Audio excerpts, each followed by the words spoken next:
That means we don't have a committee meeting. Just relax. Is that how the rules go? The vice chair is Dave Martin. There we go. And I've asked the mayor to run the meeting.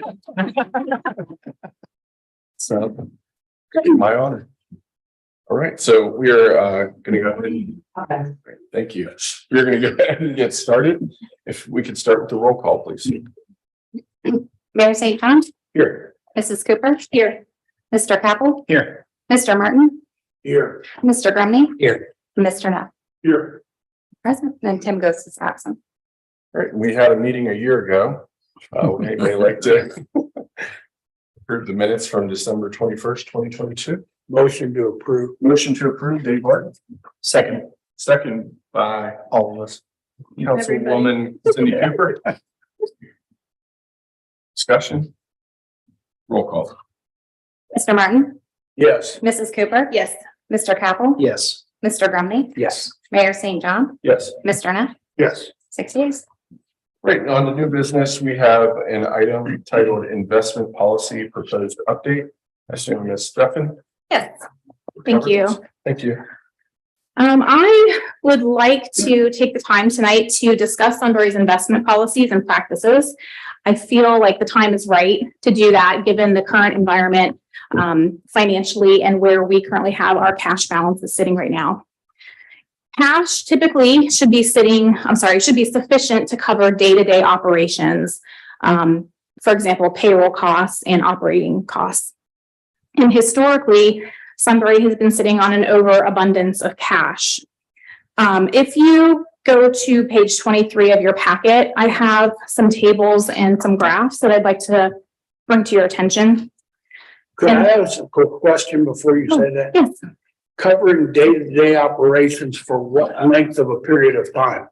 That's a great question. That's not defined anywhere. It could be anywhere from 6 months to a year. I would Okay. think would be a good. I just was curious if you know, 3 months, 6 months, I was just curious. Yeah, that's a good question. So page 23 of your packet, there is, I went through it since December of 2021 and listed all the month-end balances of every single cash account and security account that the city of Sunbury has. And we have 3 bank accounts mainly. Our operating cash sits in First Commonwealth. And we also have Star Ohio, which is a cash depository owned and run by the state of Ohio. And thirdly, we have Fifth Third Investments. And you can go through and see all the month end balances for each of those throughout 2022. And down at the bottom, I have a table that shows the historical 12-month average percent in each of those accounts. And as you can see, Fifth Third Securities holds an average of 46% of the total balance of cash, Star Ohio 44%, and First Commonwealth 10%. The Star Ohio and the First Commonwealth accounts are liquid accounts. We can get cash out of them immediately, anytime we need it. So when I talk about the comparison between liquid accounts and securities and where our cash should be, that percentage of the 44 and the 10 with Star Ohio and First Commonwealth, that's 54% of our total cash balance sitting in liquidity. Ideally, we should have more of a different ratio to right size the account so that we're having our money work for us and have more of the balance sitting in invested funds. So ideally, liquid cash accounts would be around 20 to 25% of the total. And right now it's about 54%. So I would like to get us to a point where we have about 20% in liquid cash between First Commonwealth and Star Ohio, and the rest of it invested and working for us. So what we need to do, or what I would like to do, is take a look at the investment policy and see where we can make some updates that are in line with the Ohio Revised Code, and so that we can do more with our money. So let's see. So why should we do this right now? We need to take advantage of the changing rate environment. Right now, the Federal Reserve has been raising rates, but that is going to slow down and stop in the very near future. So the return on our current investments in the cash accounts and liquidity accounts are going to go down. They're going to stop. Over 2022, we've done very well in Star, Ohio, and that's just because the Federal Reserve was kept raising the rates, and that worked very well in our favor. But that's not going to continue. So now is a really good time to start putting our cash balances in more powerful accounts, such as marketable securities and investments. So with the right sizing of the investments, I would like to put 75% invested and 20 to 25% in liquidity, and that would still be a very conservative approach. And with that readjustment, we still won't touch that liquidity very much, since our overall economic health and growth in Sunbury is very high and very stable right now. So the first step is to update the investment policy, and I went ahead and put a red line version inside the packet. Feel free to read it at your leisure. I did send it over to Mr. Breen to review as well. But this is all in alignment with the Ohio Revised Code, section 135.14, which outlines all of the allowed investments and activities that a city can do. So that's basically the introduction of what I wanted to discuss tonight, and I'm happy to take any questions. I also have Brian Carter here with Fifth Third Securities, who has a presentation. So if there are any questions for me, I'll take them. If not, I'll turn the time over to Brian. Will you or Brian be able to cover the different types of investments? I heard you mention marketable securities or other vehicles. Will we be able to be more specific? Because 75% is a big jump. I also agree that is the right move, but there are different levels of risk with that. Absolutely. Okay. Brian can do that, I'm sure. Yep. Yeah. Okay, so Brian Carter, he's worked with for Fifth Third for over 20 years, and I've known him professionally for 8 years. So he specializes in local governments and capital markets. So I'll turn the time over to him. Does everybody have this information? You need to pass them out, yeah. Actually, not yet. We can share. One of each. Do you need a copy? I have one. Yeah, at the podium. Thank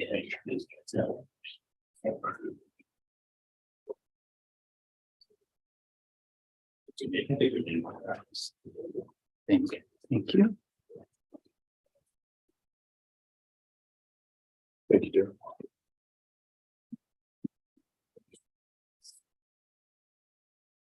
If this thing is on, or can everybody hear me all right? Yes. Thank you. There are two bits of information I'm going to share with you guys tonight. And if I talk too fast, just tell me to stop and ask questions. Everybody has a different knowledge level with the market in general. So I think for granted I specialize in local governments around Ohio. Where I'd like to start this conversation this evening is this information here. It's a graph. This graph, what it's illustrating, is the yield curve for overnight yield of a money market instrument all the way out to 30 years at total time frame. Ohio public funds, year limited to 5 years in terms of time to maturity for the city's investments. But I thought it was very relevant to illustrate the change of what we have seen in such a short time window over the past year. So this first illustration, the yellow line that you see there represents what we refer to as the yield curve as of last January 1st of 2022. The green line above it represents what the yield curve looked like when I printed this data yesterday, 1 year later. As you can see, the front part in terms of time, at the very bottom of the bar charts that you see listed there, it begins with 1 month of time, and all the way out to the right, I stopped at 20 years. Just to get a general illustration of what we have seen in our economy in the past year. Overnight investments for the city, this time last year, you would have been earning 0 to 0.05% on your overnight investments. Today, as you look at that green dot above, it's more like 4.5%. So Dana already referred to Star Ohio. Your overnight liquidity vehicles that you would be taking advantage of Star Ohio or your checking account at First Commonwealth, most likely as the Fed has raised interest rates in such a short, rapid time frame, that's where you benefited the most on your liquidity. So historically, the investment policy of what was the village of Sunbury, which is now the city of Sunbury, we were limited internally to a 2-year investment time frame or less. That's the way it's always been here. This illustration, I thought was very relevant to share with you guys tonight because Dana asked for what would be relevant information that would help explain why now is a good time to at least modify your policy, at least to be up to the day's standard with Ohio Revised Code. This illustration mainly is to illustrate. It doesn't mean that you have to invest out 5 years. It simply provides you the option that have that ability of doing so. Because we have risen in short-term interest rates in such a short time window. So for all of you who are not financial professionals, the Federal Reserve has raised interest rates 7 times last year. Beginning last April, last Fed meeting was in December. So we've seen what we have referred to as federal funds rate increase from virtually 0% overnight to 4.5%. Realistically, they're 2/3 of the way done with that process. The purpose behind that is to control inflation.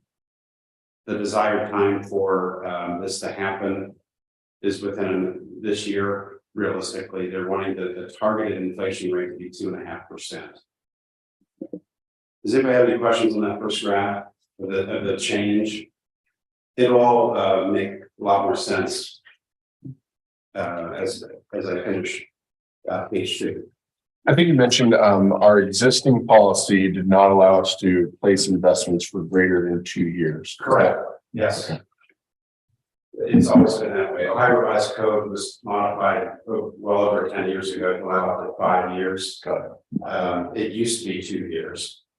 The village just never got around to updating it to current law. Understood. Thank you. Can you explain real quick why the reason for the cap?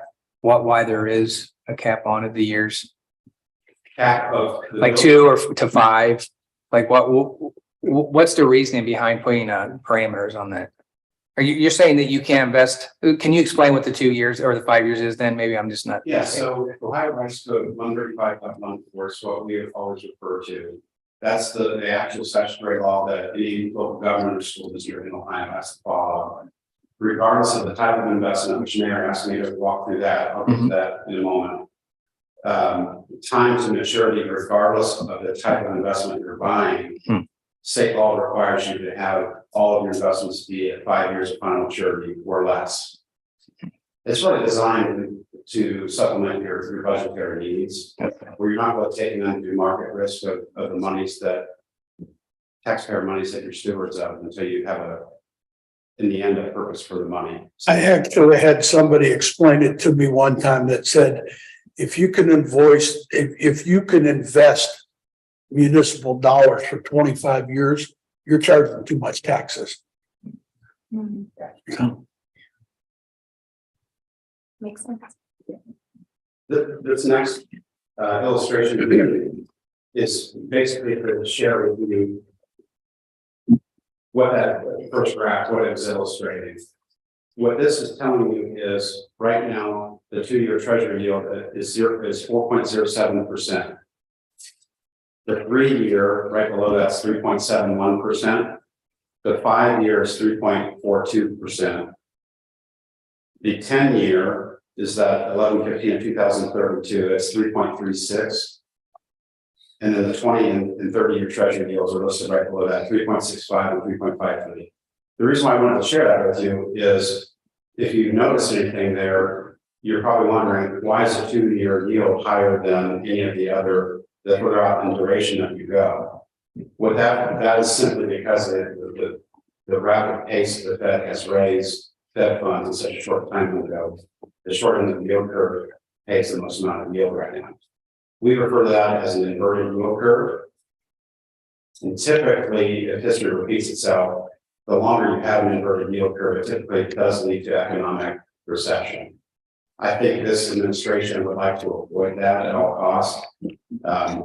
So in my personal and professional opinion, only one of two things can happen. The longer end of the yield curve needs to, what we refer to as steepen, meaning go a lot higher in yield, to be at much higher yields than the 2, 3, 5-year treasury. Or the front end of the yield curve, the 2, 3, and 5-year treasury, the yields are going to have to go much lower from where they are today in order to be lower than the longer end of the yield curve. Moving on, the FOMC chart is the next illustration. This is also for planning purposes, very good information for all of you to know. We ended 2022 with Fed funds target rate of 4.375% after the 7 rate hikes.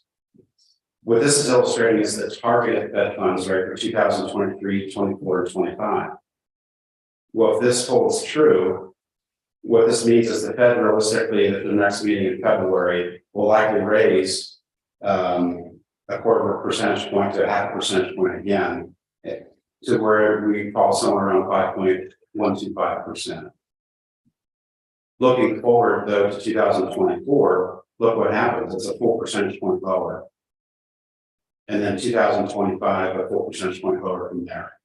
Granted, this information changes daily, but this is a pretty good illustration of why it's meaningful information for planning purposes of at least updating your policy to take advantage of how things have changed.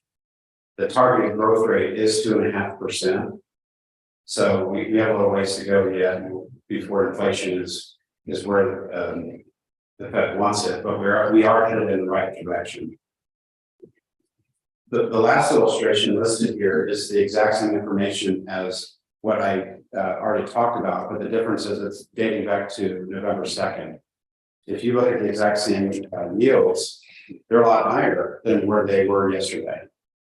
That's why I wanted to put that in there. What that's telling you is the treasury market is a forward-thinking machine that changes daily, and it's already kind of illustrated that we are slowing down little by little. Does anybody have any questions? That's a lot of data points, but very relevant data points to share with you.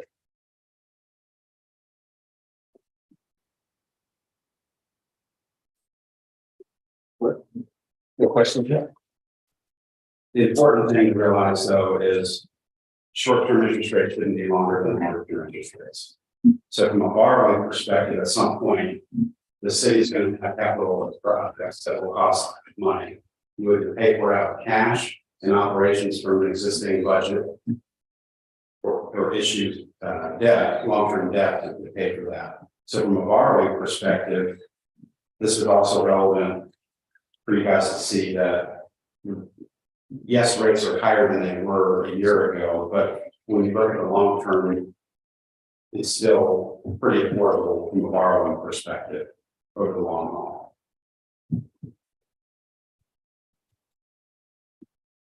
I'm going to move on to the Fifth Third packet now. I think I'm actually going to keep this at 15 minutes. I'm trying to find it.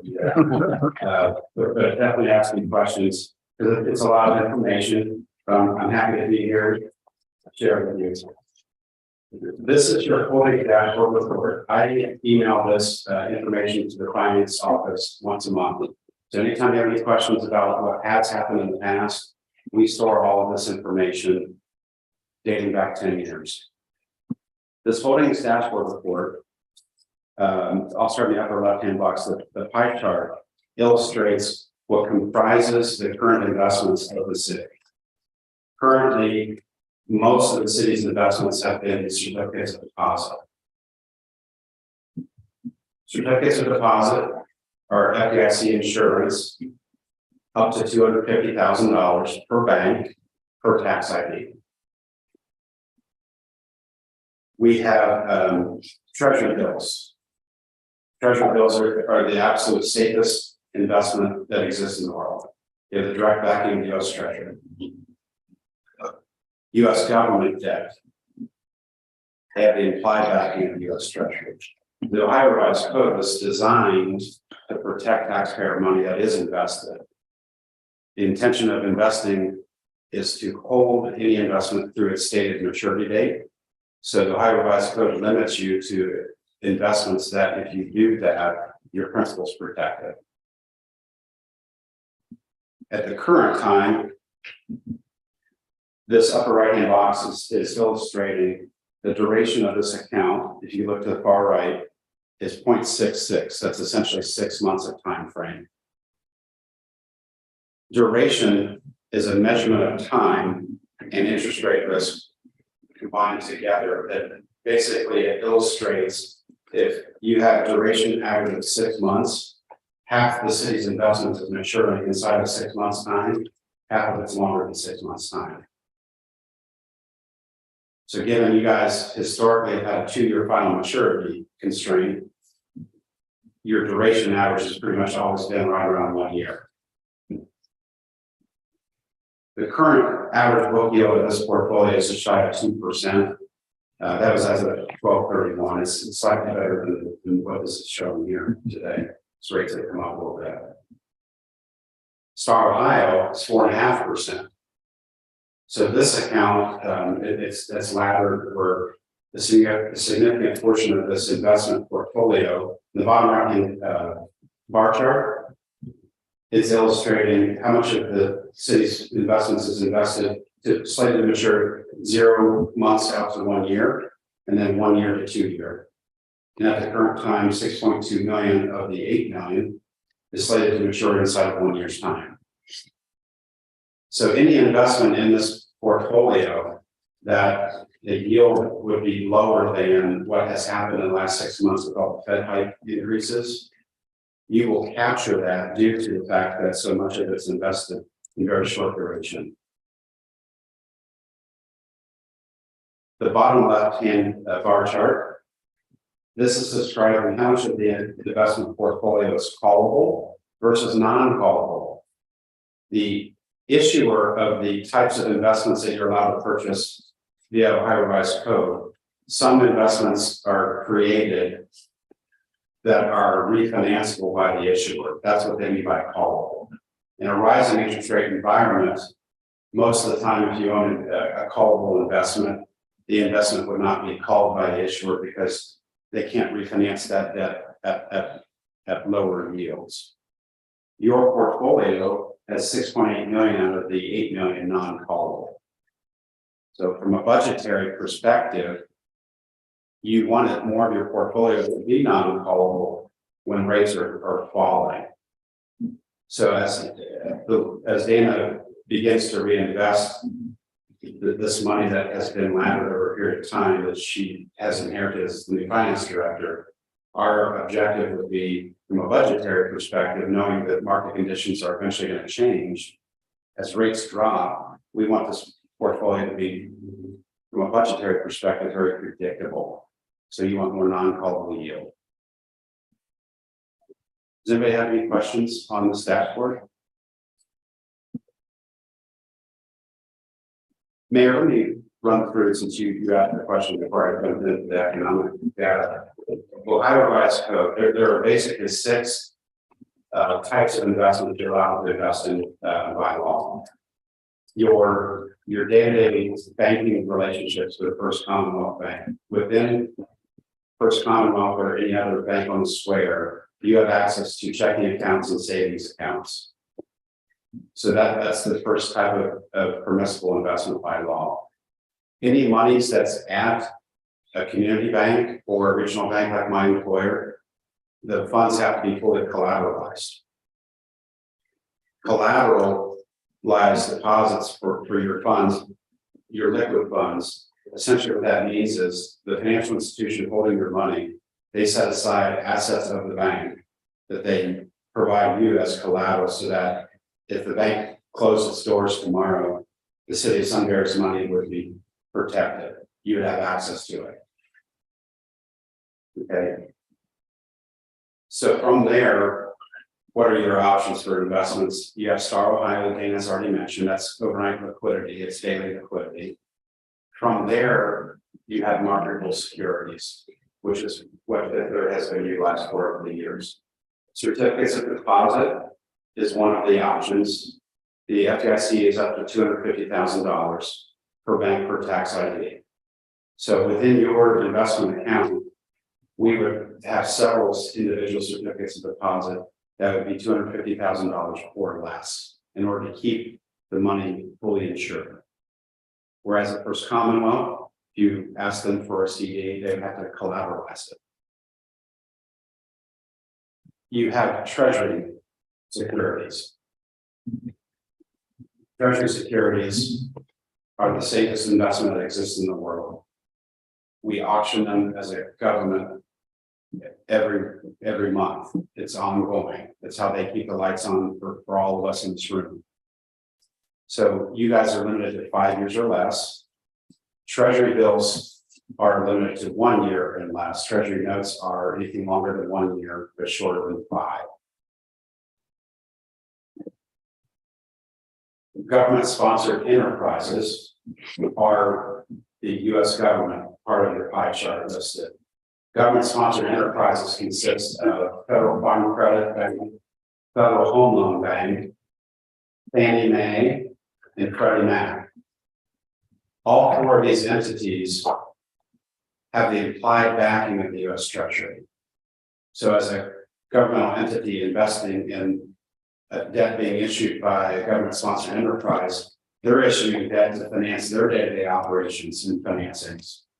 Are all of you familiar with Fannie Mae and Freddie Mac? Those are pretty popular. Their main objective, if you remember the last economic recession we went through in 08-09, they go to my employer, Huntington or JP Morgan, the consumer bank that lends all of us in this room a mortgage. The way a bank keeps its capital to lend to new consumer loans is that they adhere to the government standards of Fannie Mae and Freddie Mac standards. They buy those mortgages from the banks. They get wrapped into individual bonds, which is then what a governmental entity or school district would invest in. That's how the banks get their capital to keep lending the new consumer loans. So you have up to 5 years to invest in that type of government-sponsored enterprise. Commercial paper is the other permissible investment by law. That's currently not in your existing investment policy. Commercial paper, you are limited to 270 days of final maturity. If you're stack ranking risk, since that everybody asks about risk, commercial paper is the riskiest type of investment you can buy, even though it's safe as it relates to Ohio Revised Code standards. Commercial paper is an unsecured corporate debenture. So if you buy into, let's say JP Morgan is trying to finance their day-to-day operations out 1 year, they issue commercial paper. If the ratings meet the standards of Ohio Revised Code, you can invest in commercial paper up to 270 days of final maturity. If I had a risk profile, what to avoid, I would say if you don't want any risk of any type, you would avoid commercial paper. But because Ohio Revised Code standards for the ratings requirements of the issuers that are eligible for purchase are of the superior ratings at time of purchase, they mitigate risk substantially. And Dana, as finance director, she has CPM hours every year she has to obtain for certification. Commercial paper certification is a requirement prior to any purchasing. What are the difference in rates between like a commercial paper versus a CD or something? Very good question. So because commercial paper is limited to 270 days or less, right now, I would tell you 4.75 to 5% for commercial paper. If you're buying a 1 year treasury, which once again is the safest investment you can buy, the yield will be more like 4.55, 4.6%. So there is a difference. It's not a substantial difference, but if someone asks in terms of dollars and cents, what does that mean? It's easy to quantify what that would mean in terms of what you're being compensated for the risk difference. Right. A certificate deposit is going to be very close to the yield of what a U.S. Treasury is. Very similar. What's 270 day A CD, maturity? On the commercial paper, it's a maximum 270 day maturity. or less, correct? So you're getting 4.7% back in 270 days, less than a year. When you say 270 days, are you talking business days or total days? On the seventh day of purchase, Okay, total days. okay. So historically, the yield you obtain on commercial paper off 9 months is the equivalent of a 1-year CD or treasury. Right, and that's where I was going. Like, I mean, it's a shorter time frame. It might be a little bit more risk, but on an $8 million investment, even if there's 5 or 10% of that, that's significant difference over time. You got it. Okay. Municipal bonds is the only other permissible investment allowed by law. Municipal bonds historically, and I believe since there's policy, it still reads the old ORC, where you can buy obligations of the state of Ohio. Ohio West Code updated 5-6 years ago to allow you to invest in not only issuances of the state of Ohio, but also other local governments. So if Big Walnut School District issues debt again for field construction, which I think they will be, if the issuance can pass on the ballot, you as a municipality, you would be able to buy their debt issuance. Historically, you wouldn't have been able to do that. Municipal bonds are typically issued on a tax exempt basis. So as a local government, because you're not a taxable entity, historically, the yield obtained in a municipal bond would not make economical sense for a local government to buy. 2 years ago, during the pandemic, when treasury yields were close to zero, local governments were taking advantage of issuing debt for capital improvement projects because rates were so low. At that point in time, there was a time window where it did make sense to buy short-term municipal bonds. So that's why it's in the policy to at least allow it. But it's really based upon the economic cycle of when it would actually make sense to do so. And they just changed the law again to allow up to 10 years of final maturity on municipal bonds only. Let me tell you, 10 years is a long time. I think you would want to time buying a municipal bond or any security out 10 years almost perfectly, because that's a long time. This is what we've seen, what the Fed did last year. I don't see many municipalities around Ohio buying a 10-year municipal bond, but it's in the law to at least consider it.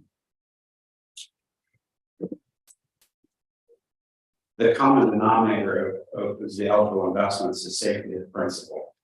Municipal bonds are typically backed by the unlimited taxing authority of voter approved debt.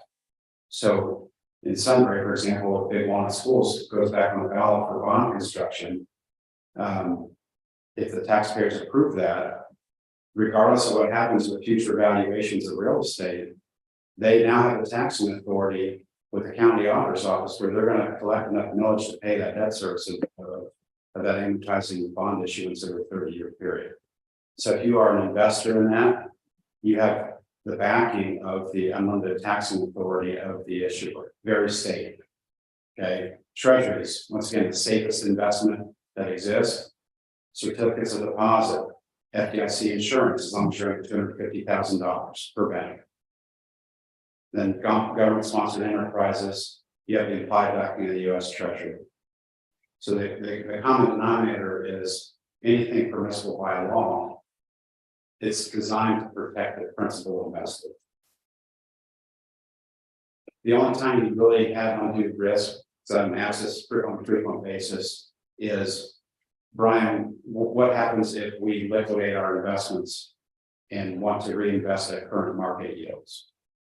That type of scenario is the only type of scenario where you actually could lose money when you go to liquidate something prior to its stated final maturity date. But you have control over that. We wouldn't just be doing that. That's a strategic initiative.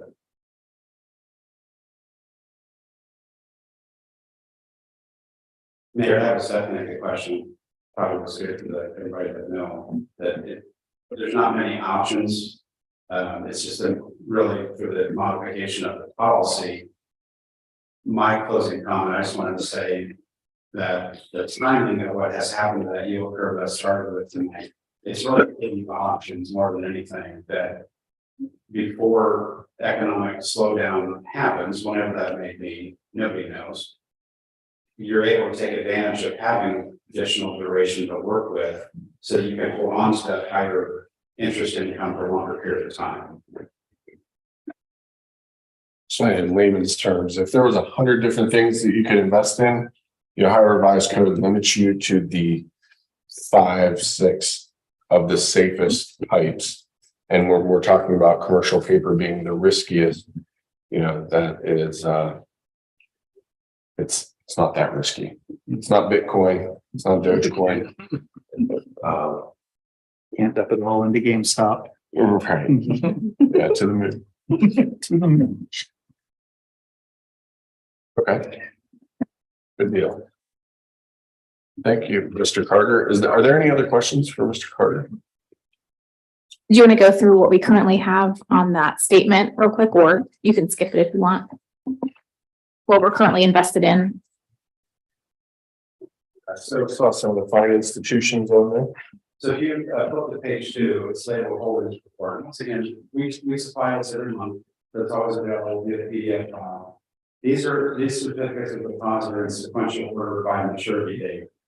So it's important to know that we have to keep the duplication of banks from not happening. We actually supply the city with FDIC certification number of each individual bank. So from an audit perspective, we know that we're in compliance from you guys. So we supply the bank name, the maturity date and coupon, and the quantity of each individual security. All the way to the right, we supply the current book yield of each individual security, the original settlement date of when it was purchased, and then percent of total assets. So it's the percent of the portfolio that each security represents. There are some low yielding investments here that are ready to roll off, which is great. Bank United National Association being at the top there on February 21st. This was purchased February 19th of 2021, right in the middle of the pandemic when rates were at pretty much zero. If we flip to the next, well, before we flip to the next page, at the bottom, we summarize each asset class, the total invested. So in certificates of deposit, for example, it's 4.3.5 million. The duration average of all the CDs comes out to less than 1 year. And the current book yield average of the remaining CDs is 1.7%. So layman's terms, since managers have where I love that. 1 year in duration for a CD today is 4.5%. So imagine, this is where I get excited about rate. Imagine going from 0.15% that's getting ready to roll off. Your opportunity cost gain for this discussion tonight is 4.5%. That's substantial. We go to the next page. T-bill, there's only one currently. This matures 2/23 of 2023 as well. The yield on that, all to the far right, is 3.1%. This is a more recent addition that we've done. It was made last August. So as the rates were rising, we were capturing some of it as you had redemptions happen. Down below is labeled U.S. government. These are the government-sponsored enterprises.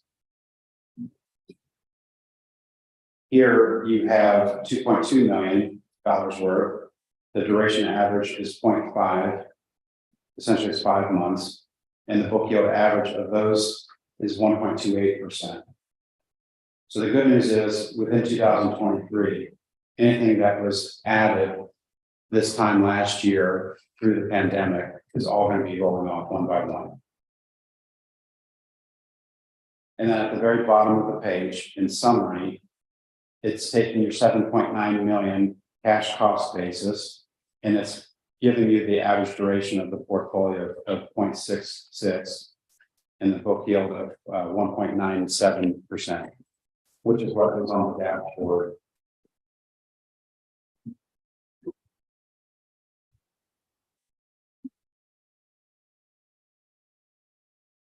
Got a question for Dana. Dana, I'm not patting Mr. Carter on the back, but it seems like within Fifth Third, we've got a fairly stable mix here right now. I think what you were asking us about adjusting was both the time frame, and then also were you seeking our opinion, guidance, or affirmation on upping the total percentage of moving into investments versus in basically like a daily cash account? Yeah, essentially, I would like to get your okay to move forward with kind of right sizing the percentage of where we have our cash being held in combination with approving an updated investment policy so that we could take advantage of, if we did put more money into investments, so we could take advantage of commercial paper and other high yields. So yes, right now, the investment policy that you have in front of you is a red line, and it hasn't been fully, I haven't gotten any comments back from Mr. Bream as of yet. But if you would like to take a look at it and read through and see what I've changed and added and taken out, I would appreciate it, and I would like your feedback. This isn't anything that has to be done tonight, of course. But I suppose a consensus or a vote of what, if council is okay with, or the committee, I'm sorry, is okay with moving forward with changing the percentage of where we keep our cash balances. Again, doesn't have to be today, but in the near future would be. Does that, any of that have to be done via ordinance, or is it just a motion and a vote kind of thing? The investment policy would have to be passed by resolution. Okay. Yes. You know, when you go to the wanting to move to like the 80-20 split versus 50-50 or whatever it is that, when you say that standard, is that standard for cities? Is that standard for private entities? Is that across the board regardless? That is what I've been told by pretty much everyone in Brian. Can That's you? it. The 75-25 or 80-20 Yeah. is kind of the rule of thumb when you go to continuing education. The data has to go to for credits. From a budgetary perspective, having 20-25% of your total cash liquid at all times is kind of a industry standard. Whether it be government or private, I mean, okay. You very well may find in the near future that even that's a high percentage, but it's much better than. What we're currently in. Yeah. Are you thinking, I'm doing rough back of the napkin math here, but are we talking about moving $3 million or so from where to where? Yeah, probably Star Ohio, and I don't know when, if now is the right time or in a couple months is the right time. I would ideally like to move a good portion of the Star Ohio into Fifth Third. Right now, we're getting, the rates are comparable, right? Like, did you say earlier that Star Ohio right now is about 4.5%? Yeah, I think they're a little under that or so, but they've been very good throughout 2022, and it's been very good for the city to be invested in Star Ohio because of the rate environment that we were in. But that's not going to last a whole lot longer. So I think now is now, or in the next couple months, is a really good time to move that so that we can capture the gains that we've received in 2022 in Star Ohio and kind of move them into an investment that's going to continue giving us even higher gains. I just want to run one hypothetical scenario by anybody. If we took $3 million and we said, instead of keeping it in Star Ohio, we move it into a commercial paper security. It's a security. Yeah. Okay. Even if the rates are the same, we're getting it in 9 months versus 12 months. Is that correct? And that's granted that Star Ohio is going to maintain the same rate through the 12-month period. Sure. 9 months, actually. 9 months. Commercial paper, you can't exceed 9 months. 9 months on the commercial. Okay. If we start moving stuff around, do we face the prospect of any penalties for early withdrawal from something? I don't think Star Ohio has any type of early withdrawal penalties. Okay. And I don't, First Commonwealth, I would like to stick with what we have at First Commonwealth, although I did review a resolution that stated we can invest up to 1.5 million in First Commonwealth. Maybe a bit outdated, but we might need to revisit that because we obviously have more than that in First Commonwealth right now. So, yeah, I mean, that's to be determined. We could play with the numbers and invest $1 million here, $1 million there. I mean, like not here and there, but Right. at this point, and then a month later, another $1 million. So if you did absolutely nothing with your investment policy, you still have the ability of moving money to invest using the current policy. Okay, the difference is we wouldn't be able to buy commercial paper. It's not in your policy. Right. But I could invest that 3 million or 4 million, whatever the number is of being In a 2-year CD. for treasuries. Exactly. Right. Okay. So some food for thought there. That's too much thought. I know, it's a lot. It's a lot. It's something that's good. It's a lot more than that. I mean, here's another layman term here. Rates are going to go down, and we are at, in terms of our cash balances and what we're getting returned on for our cash is probably going to be the highest it will ever be right now, and that will go down. So I do agree that this is the right time to look at it.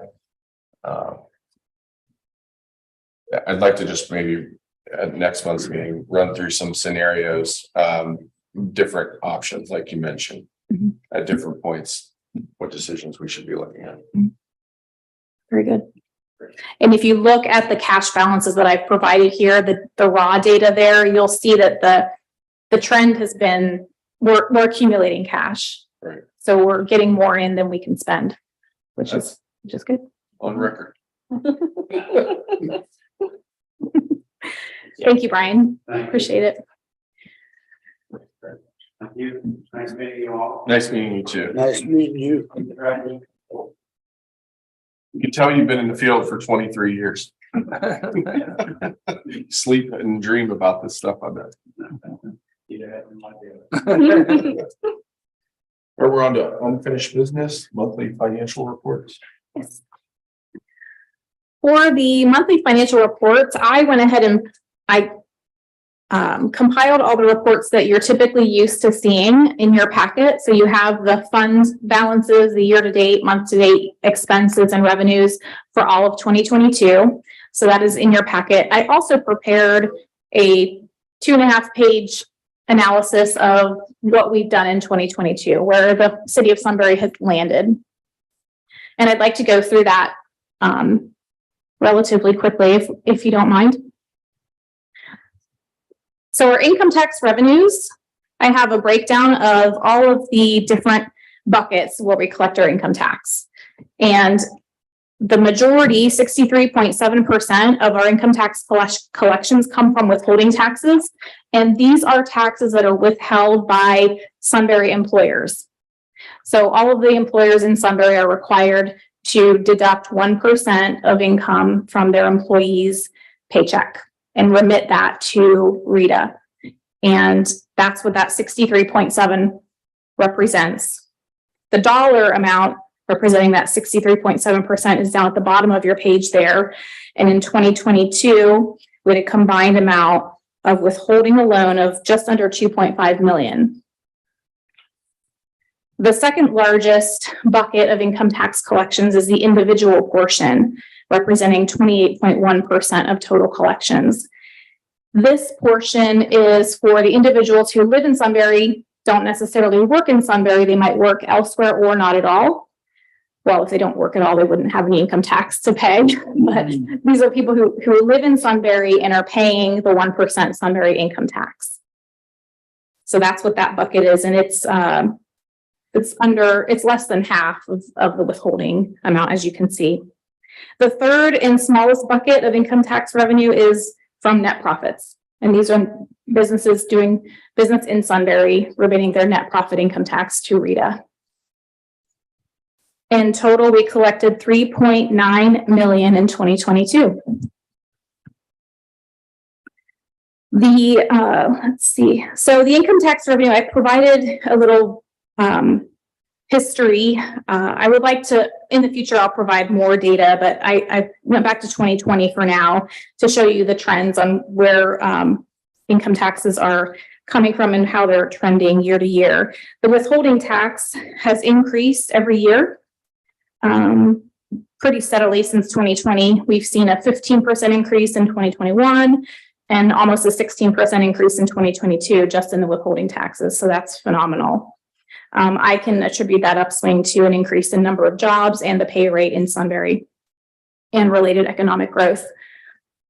However, individual income tax collections have been decreasing during each recent year, decreased negative half of a percent in 2021 and 4.2% in 2022.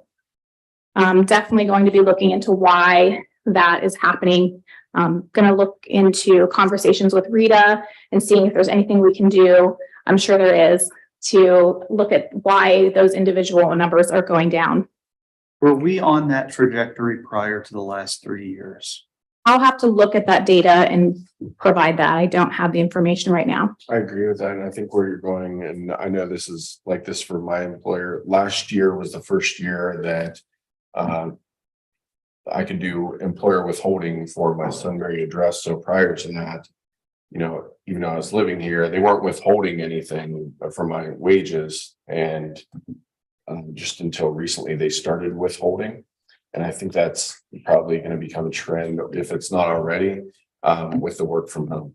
Yeah, I can tell you at the beginning of 2022, the law was changed in Ohio where they could, instead of remitting tax directly to the city where you work, if you were working at home, the taxes would be rerouted to your home city. So that definitely could play a large part in shifting the collections there. So I will look at that history and get it for you, Mr. Capel. The third bucket is the net profit, and it's been steadily increasing as well over the past 3 years, which is good. I'll just briefly, I know we don't have a lot of time, I'll go through some of the revenues in the general fund and the expenses in the general fund. So on page 2, let's see, general fund revenue totaled 5.4 million in 2022. And that was an increase of 352,000 or 6.9% over 2021 year-to-date receipts. And the breakdown is provided there in a table for you to see. The largest swing is in the, one of the largest swings is in intergovernmental revenues. Also, we had building permit revenue, which was exceptionally high in 2022. And the increase in interest income that you can see there is largely due to the accounting method change in 2022. And general fund expenditures in 2022 totaled 8.7 million, which was an increase of almost 60% over 2021. And the differences between those 2 years are largely attributable to that $4 million transfer from the general fund to capital improvements that was done last year. And let's see, also the increase in personal services due to the increased number of jobs and related wages. And other charges in 2021 was high due to street capital expenses. There was $1.1 million spent in street capital in 2021 versus 180,000 in 22. So just some figures for you to take a look at and maybe provoke some questions. Yes. So in the two charts, the income taxes that we just looked at with the 3-year, and then the income tax over on the next page are different. Is there something going into the income tax on the second page that's not included in the, so if you look at the total for 2022, it's 39,192 and it's 39,35,844. Is there I see that. These numbers that I pulled on the front chart are pulled directly from Rita. Okay. The numbers on the second page are pulled from our system, so there very well could be some minor items in there that are causing the difference, but they are pretty close. But yeah, they should be closer. And then just my last comment, and then the first chart we looked at, do you think any of that, so when you look at withholding increasing quite a bit, and that's, I think it's interesting to look maybe the previous 3 years of that, because is this just because of COVID, you had less people working, so therefore less businesses were collecting tax on those workers. So I'm wondering if this trend is, as I think was pointed out earlier, is this a normal trend or is this just a snapshot of an interesting time? Yeah, that's a great question. And another reason why I want to go back and pull more later or more, yes, more recent, and I'm sorry, in the past data. Sorry, I can't speak to it. Yes. COVID definitely had an impact and we'll want to illustrate that too. The reason I picked up on that, when I was looking at the tax withholding report, if you look at our top withholders, I'm starting to see employers like AEP and Ohio State University. I'm like, obviously, we don't have those businesses in Sunbury. So how is that possible? I'm 99% sure it's because of that law change and that folks are working from home and able to do withholding through their employer. Yes, I would bet that is the case as well. And then finally, just to wrap up my presentation here, on the third page, I included some additional miscellaneous information. I mentioned previously that I would like to partner more with Rita to get a better idea as to why our individual income tax collections have gone down, to see if there's anything we can do to increase those collections. I have mentioned in the past that they do have a non-filer letter program, a subpoena program, and many legal programs that they offer. Some of them are free, others come with a cost. But in my past experience, the subpoena program was the most expensive, but it was also the most financially beneficial. We've seen a great impact financially from using that in the past at other cities. Also, just a brief update on the GAAP basis. I've contacted our financial compilation firm, Julian & Grube, and we're going to start moving toward GAAP basis for 2023. It seemed to be timing wise, that seemed to make the most sense. So I'm going to be moving in that direction this year. There will be some extra work required in the current year to get up to par to get our assets managed and get a fixed asset listing and lots of other things, but that'll be coming in 2023, sorry. And finally, the plan is to hire a financial assistant early this year to help with certain tasks such as utility billing, accounts payable, and payroll. So that will be, I'll be writing a job description and seek the input of Steve and Daryl in the very near future to discuss the different duties so that we can be aligned on how best to facilitate our office. So, thank you. Are there any questions? That was all agenda items, right, under unfinished business. Oh, Yeah, Is that correct? the last item, we can just hold until next month. Okay. Yep. All right. Thanks for the reader review and taking advantage of those programs. I think that's going to be very important. And then I don't know if we let this committee know that I think you've proactively been reaching out to Rita to make sure that our address data and their address data matches. yes, I have. Yeah. Great. Mhm. Thank you. Oh, if I could mention really quickly, I did do a bank to book reconciliation. As you can see, looks like this in your packet. This is a reconciliation that I like to do to the penny. I have an unidentified variance of $682.92. This was the same to the penny unidentified variance that I found in November. So that tells me that I've got everything accounted for and I can write off that $682, which is pretty minor. So I plan on providing this to the finance committee every month so that we can see what our outstanding checks are, where our bank balances are, and where they line with our book balance. And so we can have a very detailed picture of the accounting. And I also have a detailed listing of outstanding checks as well, if you're interested in that.